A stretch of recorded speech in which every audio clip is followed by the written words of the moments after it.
ETF index mutual funds నేర్చుకుని stock మార్కెట్లో రాణించాలనుకుంటున్నారా? వెంటనే ఈ నెంబర్కి కాల్ చేయండి. నమస్తే. నమస్కారం అమ్మా జయలక్ష్మి. అమ్మా హ్మ్. ఫోన్ హ్మ్. ఆన్ చేస్తే చాలమ్మా, మార్నింగ్ లేచాక హ్మ్. ఒక్కసారి ఫోన్ ఆన్ చేసామంటే good morning good morning good morning ఒక కొటేషన్. హ్మ్. అసలు అవి ఫాలో అవుతారా, దాని మీనింగ్ అయినా వీళ్ళకి తెలుస్తుందా అంటే ఏమీ ఉండదు. అవి కూడా ఫార్వర్డ్ మెసేజెస్. ఈవినింగ్ అయితే గుడ్ నైట్లు, లేకుంటే ఏయో పుణ్యక్షేత్రాలకు సంబంధించిన ఫొటోస్, పెద్ద పెద్ద ఎంజీలు ఉన్న బైట్స్, విజువల్స్, అవన్నీ మనము ఆన్ చేసామంటే అవి బఫర్ అవుతూనే ఉంటుందన్నమాట. వీడియో ఓపెన్ కూడా కాదు. నాకు అనిపిస్తుంది అసలు అంత టైం ఎలా ఉంటుంది అంటే, గుడ్ మార్నింగ్లు గుడ్ నైట్లు చెప్పుకోవాల్సింది ప్రతిరోజు చెప్పుకోవాల్సిందేనా? ఇలాంటి ఇష్యూలు మీరు ఏమైనా ఫేస్ చేస్తున్నారా? చేస్తూనే ఉన్నామమ్మా. నేనేమి ఎక్సెప్షన్ అనుకుంటున్నారా? నా చేతిలో కూడా ఒక ఫోన్ ఉంది కదా. అంటే పెద్దవారు కదా, మీకు కూడా ఇలానే పంపిస్తూ అంటే ఉంటారా? వ్యక్తిగతంగా పంపించే వాటికన్నా గ్రూపుల్లో పంపించేస్తూ ఉంటారు.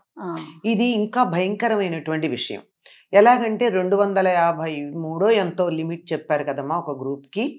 అంటే ఒక మెసేజ్ గుడ్ మార్నింగ్ అని పెడితే ఎంతమందికి వెళ్తోంది? 253 మందికి వెళ్ళింది. తర్వాత ఈ మెసేజ్లు పంపిస్తున్నారు, పెద్ద పెద్దవి, చాలా పెద్ద వీడియోలు అవన్నీ పంపిస్తారు. ఇవన్నీ దీనివల్ల ఏమవుతోంది? ఎవరు చూస్తారా? చూడరా? చాలా మంది చూడరు. అవును. పైగా వీటిల్లో చాలా వరకు ఫార్వర్డ్ మెసేజెస్. ఇవి ఎన్ని రకాల ఇబ్బందులు ఉన్నాయి అంటే దీనివల్ల 1, 2 అని చెప్పడానికి వీల్లేదు. ఒకటి ఏమిటంటే, చేతిలోకి ఫోన్ తీసి ఎవరికన్నా అర్జెంటుగా మెసేజ్ పెడదామంటే ఆ నెట్ ఏదో బిజీగా అయిపోయి మెసేజ్ పెట్టడానికి కనీసం 5 నిమిషాలు పడుతూ ఉంటుంది. పొద్దున పూట ఫోన్ ఆన్ చేయగానే బ్యాకప్ ఈజ్ గోయింగ్ ఆన్ అని చెప్పి ఆన్ అవ్వడానికి కొంత టైం పడుతుంది, హ్యాంగ్ అవుతుంది. ఎమర్జెన్సీ కాల్స్కి ఇవన్నీ అడ్డేనా? అవును. 5 నిమిషాలు ఆగితే అవతల కొంపలు మునిగిపోయే సందర్భాలు కొన్ని ఉంటాయి. అందరికీ అన్ని సందర్భాల్లోనూ అంత అవసరం రాలేదు, రాకూడదని కూడా ఆశిద్దాం. ఒకవేళ వస్తే మెసేజ్ వెళ్ళడానికి లేటేనా? అవునమ్మా. దీనివల్ల ఆ రకమైనటువంటి ఇబ్బంది ఒకటైతే, ఫోన్లో స్టోరేజ్ స్పేస్ అంతా నిండిపోతూ ఉంటుంది. ఇది 2. మూడోది, ఈ ఇంకొకటి ఏమిటంటే, ఒక ఫోటో పెడుతున్నారు, ఒక వీడియో పైన దానిపైన టైటిల్ పెట్టచ్చుగా. ఒక 15 గ్రూపుల్లో అది కానీ ఫార్వర్డ్ అయ్యి వస్తే, ఒక గ్రూప్లో ఇలా ఫలానా వీడియో అని వచ్చింది అనుకోండి, ఆ టైటిల్ అక్కడ ఉంటే ఇది అక్కడ చూసా కదా అని ఇక్కడ మానేస్తాం. అంటే ఈ 14 మనం చూడకుండా ఉండొచ్చు కదా. టైటిల్ లేకుండా వీడియో ఎవరైనా పెట్టారంటే వాళ్ళు మనకి ద్రోహం చేస్తున్నారని అర్థం. అంతే కదా.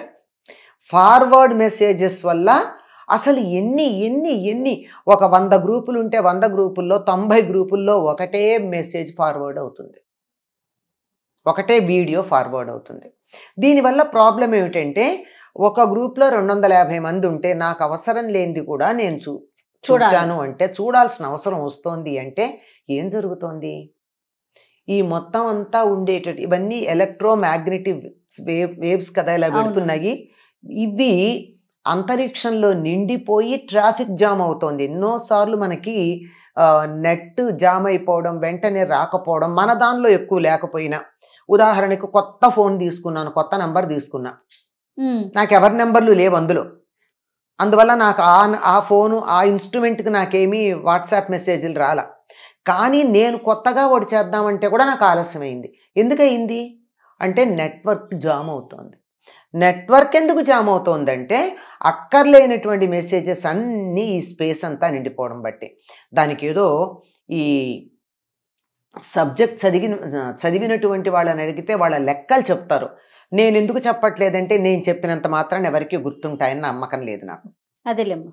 కానీ అత్యధికమని ఒకటి మనసులో గుర్తుపెట్టుకుని అంత చాలు.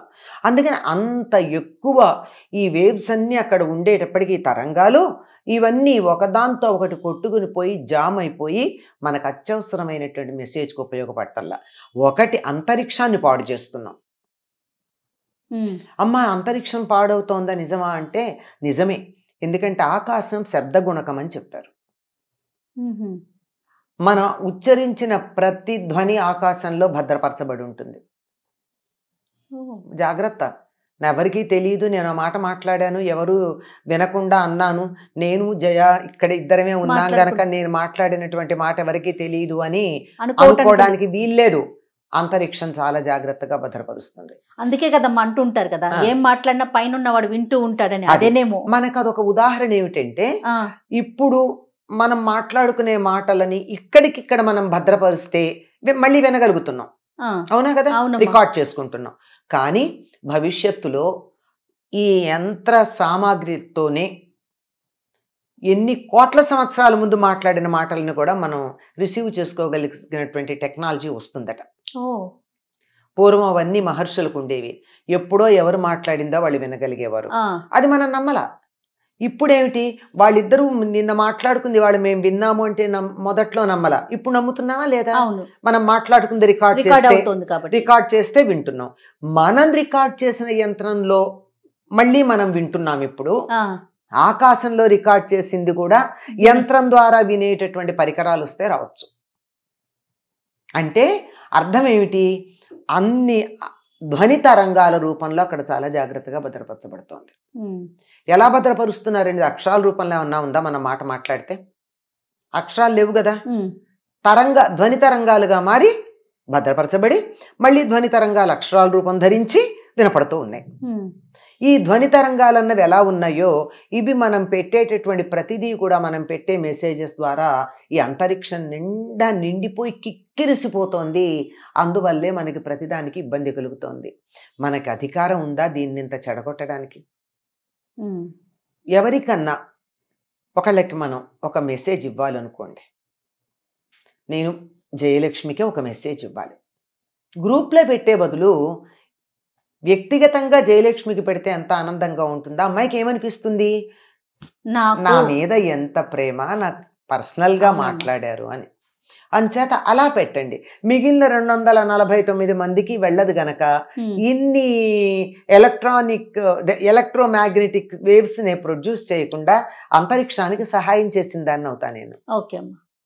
అలాగే ఫార్వర్డ్ మెసేజెస్ ఎందుకు పెడతారండి? మీరు ఒక్కళ్ళేనా తెలివిగల వాళ్ళు ప్రపంచంలో? మీలాంటి వాళ్ళు చాలా మంది ఉన్నారు కదా, ఎంతో మంది పెడతారు. నువ్వు కూడా ఎందుకు పెడతావు? ఒకసారి ఎప్పుడన్నా తీరిగ్గా ఉండి పని పాట లేక ఏదన్నా కాలక్షేపం కావాలి, పిచ్చెక్కిపోయినట్టుంది అని అనిపిస్తూ ఉంటుంది, పిచ్చి పనులు చేయాలని, అట్లాంటప్పుడు ఒక పని చేయండి.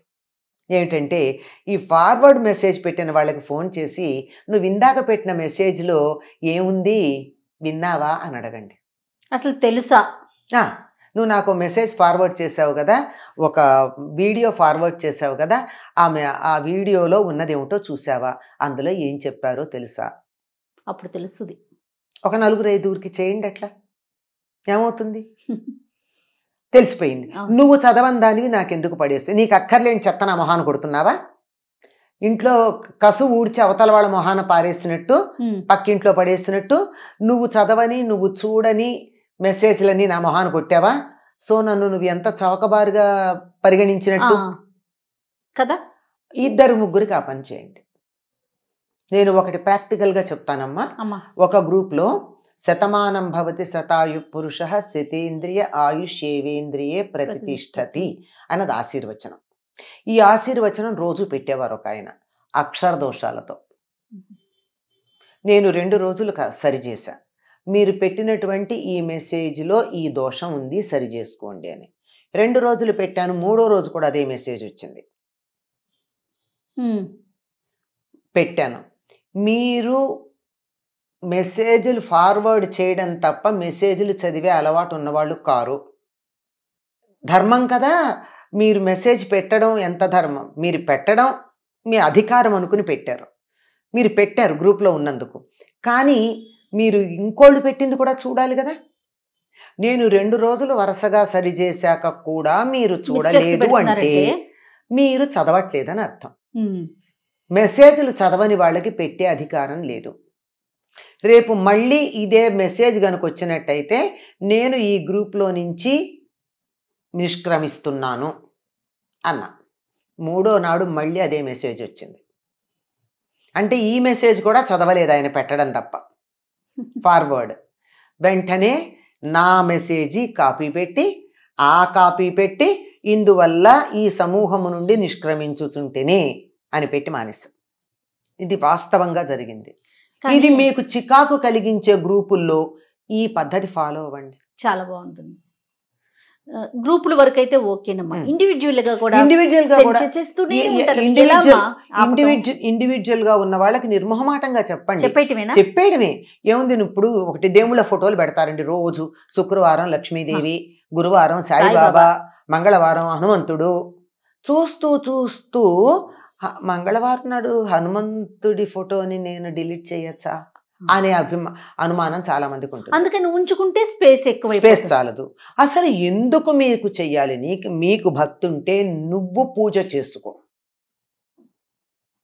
నీకు భక్తి ఉంటే నువ్వు పూజ చెయ్యి, హనుమంతుడికి దండం పెట్టుకో. ఈ ఫార్వర్డ్ మెసేజ్ పెట్టే బదులు పోనీ ఆంజనేయ నమః అను, అంతకన్నా ఎక్కువ వద్దు. ఈ మెసేజ్ ఫార్వర్డ్ చేసే లోపల పని చేయొచ్చు కదా. లక్ష్మీదేవి నమః అనుకో, సరిపోయింది. ఎందుకు చేస్తున్నావు? నీకు భక్తి ఉందని మాకు తెలియాలా?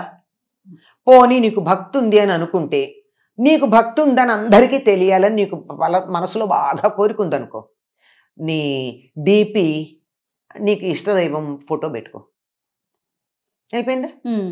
నీకు భక్తి ఉంది అని అర్థమైపోయింది. ఇంకెందుకు పెడతావు ఇవన్నీ? అవును, చూస్తూ చూస్తూ డిలీట్ చేయలేము, అందుకని ఉంచుకుంటే స్పేస్ సరిపోదు. అసలు ఒక కమ్యూనికేషన్ కోసం పెట్టుకున్నటువంటి ఈ వాట్సాప్ గ్రూప్ని హెడేక్గా చేసుకోవడం అవుతుంది. అవునమ్మా. రాత్రి 10ంటికి ఎవరన్నా ఫోన్ చేస్తూ ఏం చేస్తున్నావంటే అంట్లు తోముకుంటున్నాను అని చెప్తూ ఉంటాను నేను. ఏమిటి అంట్లు తోముకోవడం? వాట్సాప్ మెసేజ్లన్నీ క్లియర్ చేస్తున్నా. సూపర్ అమ్మా. ఏం చేస్తాం? ఎంత చేస్తాం? అక్కడికి చాలా సమూహాల వారికి నేను బతిమాలి చెప్పాను, నేను ఈ సమూహంలో ఉండనండి అని. అమ్మ మీరు మాట్లాడకపోయినా పర్వాలేదు, ఉండండి అంటే రోజుకు 250-300 మెసేజ్లు ఒక గ్రూప్లో ఉండి 100 గ్రూపుల్లో ఉంటే ఈ తలనొప్పి ఇంకేం కావాలి మనకి? ఇంకేం చదువుకోనక్కర్లేదా? ఇంకేమీ రాసుకోనక్కర్లేదా? ఇంకేమీ అక్కర్లేదా? అసలే దీన్ని కర్ణపిశాచి లాంటి పదాలు వాడుతున్నాం దీనికి పెట్టుకునేది. ఈ కర్ణపిశాచి చేతికి కూడా పిశాచం అయిపోతే ఎట్లా? చేతికి, మనకి, ఒంటికి అది ఒక భయం వేస్తోంది ఫోను అంటే. అంచేత దయచేసి మీరు నాకు అవకాశం ఇచ్చారండి జయ. సుమన్ టీవీ మాధ్యమంగా నేను చాలా మందికి చేసేటటువంటి ఒకానొక విన్నపం ఏమిటంటే, ఫార్వర్డ్ మెసేజెస్ పెట్టకండి. మీకు ఓపిక ఉంటే రాయండి. ఒకవేళ ఏదన్నా ముఖ్యంగా ఇది ఫార్వర్డ్ పెట్టాలి, అతి ముఖ్యమైంది అంటే దేని గురించి పెడుతున్నారో పైన రాయండి. ఎందుకంటే అప్పటికి 10 గ్రూపుల్లో దాన్ని చూసుంటే ఇది ఓపెన్ చేయరు. ఇంకొకసారి అందరికీ కూడా మీరు కూడా మీ వాళ్ళందరికీ చెప్పుకోండి, ఒక్కటి తయారు చేసి అన్ని గ్రూపుల్లో పెట్టండి. ఫార్వర్డ్ మెసేజ్ పెట్టేవాళ్ళు టైటిల్ పెట్టండి, ఫార్వర్డ్ మెసేజెస్ పెట్టకండి, సొంతగా రాసి పెట్టండి అని మీ అందరూ పెట్టుకుంటే కొంత నాకు కూడా నేనున్న గ్రూపుల్లో ఉన్న వాళ్ళు కూడా ఇది వింటూ ఉంటే దయచేసి దీన్ని అనుసరించి నన్ను అర్థం చేసుకుంటారు. అలాగేనమ్మా. గుడ్ మార్నింగ్, గుడ్ నైట్ ఈ మెసేజ్లు కూడా ఎక్కువగా చూస్తూ ఉంటామమ్మా. అసలు ఈ గుడ్ మార్నింగ్లు, గుడ్ నైట్లు ఎందుకు పెట్టుకోవాలమ్మా? అవసరం ఏముంది? మనకి ఒకళ్ళనొకళ్ళు ఎదురుపడ్డప్పుడు పలకరించుకునేటటువంటి పద్ధతి ఉంది. చక్కగా చేతులు జోడిస్తాం, నమస్కారం చేసుకుంటాం. పెద్దవాళ్ళు పిల్లల్ని ఆశీర్వదిస్తారు, పిల్లలు పెద్దవాళ్ళకి నమస్కారాలు పెడతారు. ఒకళ్ళకొకళ్ళు ఆయుష్ కలిగేటటువంటి ఒక మంచి కార్యక్రమం. అది లేకుండా ఈ గుడ్ మార్నింగ్లు, గుడ్ నైట్లు ఎందుకు? ఇంట్లోనేమో ఒకళ్ళ మొహాలు ఒకళ్ళు చూసుకోరా, కనీసం చిరునవ్వులు ఉండవా, మనం పేలాలు పెట్టిపోతూ ఉంటాయి ఆ మొహాలు మీరు చూస్తుంటే. గుడ్ మార్నింగ్లా ఎందుకండి? అవసరం ఏముంది? కనపడ్డప్పుడు చక్కగా సంతోషంగా నమస్కారాలు చేసుకోండి, పలకరించుకోండి. పలకరించాలంటే ఒక్కసారి ఫోన్ చేసి బాగున్నావా అని అడగండి, గంటల తరబడి పట్టుకుని పాకులాడక్కర్లా. అప్పుడు అనిపిస్తుంది మన మీద ఎంత ఆప్యాయం ఉంది, నా క్షేమ సమాచారాలు కనుక్కున్నారు అని. నిజంగా ఈ లాక్డౌన్ సమయంలో ఎవరన్నా ఫోన్ చేసి పలకరిస్తే నిజంగానే ఆప్యాయత ఉన్నవాళ్ళు, కనుక్కోవాలనుకున్న వాళ్ళు బాగున్నారా అని అడిగి పెట్టేశారండి. అంతకన్నా ఎక్కువ మాట్లాడితే మళ్ళీ అది కూడా విసుగు. అంచేత మనం ఏదైనా ఒక సౌకర్యం మనకుందంటే దాన్ని వినియోగించుకోవాలి, కానీ దుర్వినియోగం చేయకూడదమ్మా. ఇది దుర్వినియోగం చేయడం అనేది కనపడుతోంది. గుడ్ మార్నింగ్లో, గుడ్ నైట్లో కూడా పెట్టక్కర్లేదండి, ఇమోజీలు పెట్టక్కర్లేదండి. ఎందుకది? ఒక చిన్న పిల్లని అడిగితే నీకు ఎన్ని భాషలు వచ్చు అంటే నాకు 2 వచ్చు అందుట. ఒకటేమిటి ఇంగ్లీషు, ఒకటేమో ఇమోజీ అందుట. ఇమోజీని కూడా ఒక భాష కింద క్యాలిక్యులేట్ చేసేసుకుంది అది. ఆ రకమైన పరిస్థితి తీసుకురాకండి. మన వంతుగా పర్యావరణాన్ని కాపాడుకుందాం, మన ఆరోగ్యాన్ని కాపాడదాం, మన వాళ్ళ ఆరోగ్యాన్ని కాపాడదాం. తప్పకుండా అమ్మా. నమస్తే అమ్మా. నమస్తే.